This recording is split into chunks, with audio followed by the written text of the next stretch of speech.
Hello again. Okay, let's now preview. Now that the first two last 16 fixtures have been confirmed, let's take a look at who is likely to join them in the knockout phase. Our football analyst, Kaizer Motaung Jnr. is here again to preview tonight's Group C and D action. Kaizer, welcome again. Okay, here we have Group D. Costa Rica assured the place. Italy, Uruguay, the Azzurri needing a draw to go through. Uruguay a must-win. Where do you see this going? A tough one also to choose, but I think the Azzurri, like you said, will be safe with a draw. But the Uruguayans have to go full out for the win if they want to qualify second. And I do think that the Italians have to then have a different approach to this game. Their last game, they needed the points, but they approached the game quite slow with no urgency. And I think that they would have to really be guarded for the Uruguayan team, especially with the Luis Suarez.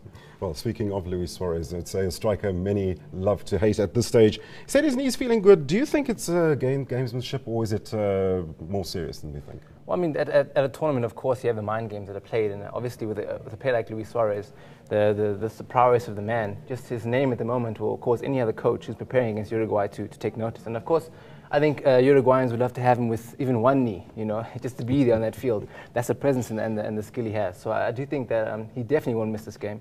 It's a do or die for his nation, so I think he definitely will be there, injury or not.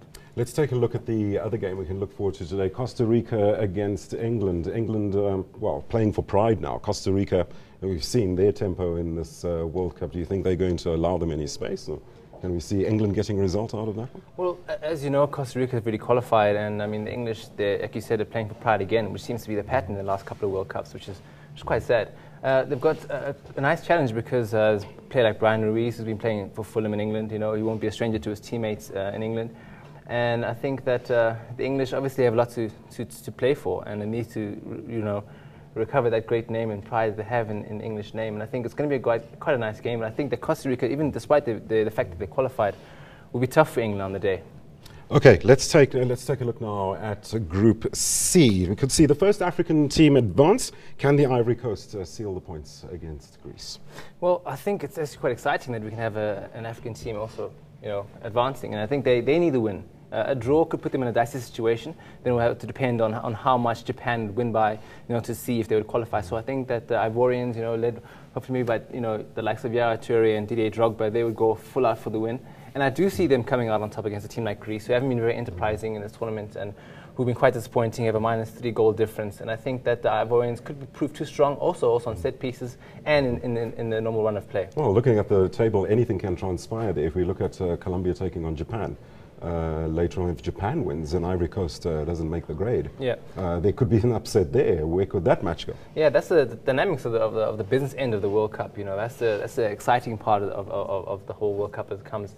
I do see the Colombians, even though, for example, they've qualified with, you know, such a great goal difference, I do see them still beating the Japanese, and I do see Ivory Coast and Colombia being the two to progress.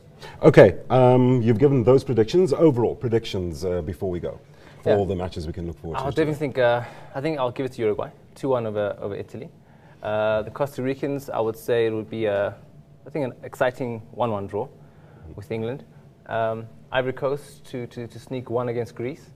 And the Colombians, just because they're exciting style of football, they're not a team to hold back. I would say a 2-1 win over Japan. Okay then, Kaizer, great to have you in studio today. That's Kaizer Motaung, our football analyst, joining us today, looking at Day 13's action, which we can look forward to later on in the day. Know more. eNCA.com